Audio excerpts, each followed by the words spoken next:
اعلیٰ حضرت فاضل بریلوی رحمۃ اللہ علیہ نبی پاک کے معراج کا تذکرہ کرتے ہیں۔ فرماتے ہیں یہاں زمین پر وہاں فلک پر رچی تھی شادی اور مچی تھی دھومیں، ادھر سے نفخات اٹھتے آتے ادھر سے انوار اٹھ رہے تھے۔ اور فرماتے ہیں کمان امکان کے جھوٹے نکتو، تم اول اور آخر کے پھیر میں ہو، محیط کی چال سے تو پوچھو کدھر سے آئے کدھر گئے تھے۔ اور فرماتے ہیں بچہ جو تلووں کے ان کا دھوون، بچہ جو تلووں کا ان کے، کہتے ہیں جب نبی پاک کے پیر دھوئے نا فرشتوں نے تو اس سے جو پانی بچ گیا تھا، لگ کے جو بچ گیا، کہتے ہیں بچہ جو تلووں کا ان کے دھوون بنا وہ جنت کا رنگ و روغن۔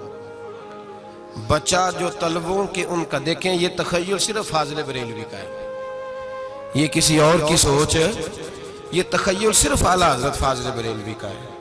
فرماتے ہیں بچہ جو تلووں کے ان کا دھوون بنا وہ جنت کا رنگ و روغن، نہانے میں جو کچھ بچا تھا پانی کٹورے تاروں نے بھر لیے تھے۔ کہتے یہ جو ستاروں میں روشنی ہے نا، جب حضور نے غسل کیا نا معراج کی رات تو جو اس میں سے پانی بچ گیا تو یہ تارے اٹھا کے لے گئے تھے، اللہ نے سب کو روشنی عطا کر دی ہے۔ فرماتے ہیں جنت بڑی حسین ہے لیکن اس کا جو رنگ روغن ہے نا، وہ معراج کی رات جو حضور کے پیروں سے پانی لگ کے گیا ہے اس کی وجہ سے اللہ نے اسے رنگ روغن عطا فرما دیا۔ وہ سرور کشور رسالت جو عرش پر جلوہ گر ہوئے تھے، نئے نویلے ترب کے ساما عرب کے مہمان کے لیے تھے۔ مولوی صاحب بڑے پریشان ہو جائے، کہنے نور نہ آکھو۔ میں کہا نیریا تینوں کی تکلیف ہوندی ہے، تیرے اندر بھاری اندھیرا ہے، کیا تکلیف ہوتی ہے تجھے نور حضور کو کہنے میں؟ کس چکر میں تو الجھ گیا ہے؟ جس نے ساری کائنات کو نور دے دیا اس کو نور نہ کہے، جس کی برکت سے اللہ ہر ایک والا، حضرت فرماتے ہیں لا مکان تک اجالا ہے جس کا وہ ہے، ہر مکان کا اجالا ہمارا، ہر مکان کا اجالا، یہ دنیا میں جتنی بھی روشنی ہے یہ میرے رسول کے نور کی برکت سے روشنی۔ اور پھر بریلی کے امام بولے، کہنے لگے با خدا خدا کا یہی ہے گھر، نہیں اور کوئی مفر مکر، جو وہاں سے ہو یہیں آتے ہو، جو یہاں نہیں تو، جو یہاں نہیں تو وہاں نہیں، جو یہاں نہیں تو جو یہاں قبول نہیں وہاں بھی قابل قبول ہے۔ یہ دھرتی پہ جتنا حسن ہے یہ سارا ہے اس لیے کہ میرا رسول سب کو دیکھ رہا ہے، میرے حبیب سب کو دیکھ رہے ہیں۔ اور اعلیٰ حضرت فرماتے ہیں سب سے اولا ہو اعلیٰ ہمارا نبی، سب سے بالا ہو اعلیٰ ہمارا نبی۔ اور فرماتے ہیں لا مکان تک اجالا ہے جس کا وہ ہے، لا مکان تک اجالا ہے جس کا وہ ہے، لا مکان تک اجالا ہے جس کا وہ ہے، ہر مکان کا اجالا ہمارا نبی۔ سنو میرے اعلیٰ حضرت فرماتے ہیں میرے باپ کو کوئی گالی نکالے میں سن لوں گا، میرے بڑوں کو کوئی برا بلا کہے میں سن لوں گا، لیکن اگر میرے مصطفیٰ کے بارے میں بات کرے گا تو زبان پکڑ کے کھینچ لوں گا، زبان کھینچوں گا۔ غیرت ایمانی پیدا کریں، مغز قرآن روح ایمان جانے دی ہست حب رحمت للعالمین۔ اسی لیے تو بریلی کے امام کہتے ہیں حاجیو آؤ شہنشاہ کا روضہ دیکھو، کعبہ تو دیکھ چکے اب کعبے کا بھی کعبہ دیکھو، کعبہ تو دیکھ چکے اب کعبے کا بھی کعبہ دیکھ۔ آج تک لوگوں کو نہیں پتا، آج تک نہیں پتا لوگوں کو، پتا نہیں لوگوں کو آج تک کہ یہ مصطفیٰ جان رحمت لکھا کس نے ہے۔ لیکن جب جمعہ ہوتا ہے خود بخود ہاتھ بند جاتے ہیں۔ نعت خواہ موج والے ہیں، شعر کسی کا ہوتا ہے کھاتے اعلیٰ حضرت کے ڈال دیتے ہیں، جس کا مرضی شعر اعلیٰ حضرت کے کھاتے میں بنا بنا کے۔ میں کہتا ہوں جو انہوں نے لکھا ہے وہی کمال ہے، لیکن کتنا حسن ہے ان لفظوں میں۔ مصطفیٰ جان رحمت پہ لاکھوں سلام، شم بزم ہدایت پہ لاکھ، کتنا حسن ہے، کتنی تازگی ہے، کتنا وقار ہے، کتنی دلچسپی ہے، کتنی اس کے اندر پاکیزگی رکھی ہے۔ یہ سرمایہ کہیں ضائع نہ ہو جائے۔ خدا را یہ پیغام محبت دے رہا ہوں آپ کو، آج کی اس بزم کا پیغام خدا را کبھی نہ بھولنا۔ میں نے کہا تھا تقریر نہیں کر رہا، جذبات کا اظہار کر رہا ہوں۔ خدا را یہ پیغام یاد رکھو، اپنے بچے کو کہو بیٹا یاد رکھنا، اس کے پاس نہ بیٹھنا جو تیرے دل سے حضور کی محبت نکالے، اس کے پاس ضرور جا کے بیٹھنا جو تجھے رسول اللہ کا پیار سکھائے، جو تجھے نبی پاک کا نام سکھائے، جو تجھے حضور کا